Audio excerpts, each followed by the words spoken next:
Tout d'abord, le premier objectif en tant que vice-président de la Commission des Affaires étrangères, de la Défense et des Forces armées du Sénat, c'était de venir pour féliciter le président pour sa réélection. Et deuxièmement, c'était pour lui demander sa vision du débat qu'il y avait en France actuellement sur l'opération Barkhane, sur les développements que cette opération devait avoir. Nous allons avoir un débat au Sénat à Paris le 9 février sur le sujet, et il me paraissait important que dans le cadre de ce débat que nous allons avoir, que le président Kaboré puisse partager son regard sur cette opération, les apports positifs dont il m'a parlé et dont je suis heureux de cette action sur le terrain du G5 Sahel. C'était vraiment important pour moi de savoir ce que le président Kaboré en pensait, et donc pour pouvoir nourrir notre débat à Paris. Je vais rencontrer les représentants juste après qui représentent les Français qui sont établis ici au Burkina Faso.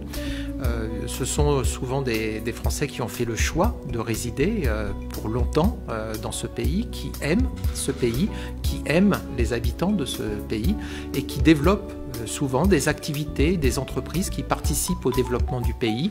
Et donc c'est aussi pour ça que je viens, c'est pour les écouter, pour faire passer leur message aussi à Paris. Je suis leur représentant à Paris, et donc il est important qu'ils puissent s'exprimer par ma voix, qu'ils puissent participer au débat. L'approche de la France, c'est pas simplement de régler ces problèmes pour notre pays, mais c'est aussi d'accompagner les pays partenaires. Et comme je l'ai dit au président Kaboré, en fait, la France ne peut pas régler ces problèmes seule. Nous avons tous des problèmes face à nous, et la meilleure façon de les régler, c'est de joindre nos forces pour régler les difficultés. Voilà, c'est tout l'enjeu, et donc c'est de venir ici à leur écoute pour que le débat que nous allons avoir à Paris tienne compte de ce que pensent à la fois les gens qui vivent ici dans le pays, mais aussi nos compatriotes. Le président du Faso a une vraie vision. C'est pour ça que pour moi c'était très important de l'écouter. Il a c'est pas quelqu'un qui s'occupe uniquement des problématiques là du court terme, mais il a cette vision et de se projeter dans l'avenir.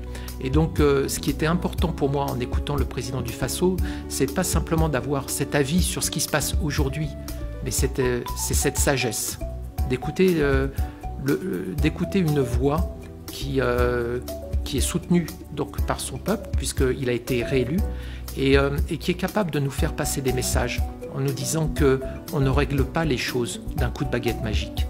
Et donc il faut prendre le temps pour pouvoir régler nos difficultés, et c'est ça le message fort qu'il nous a fait passer.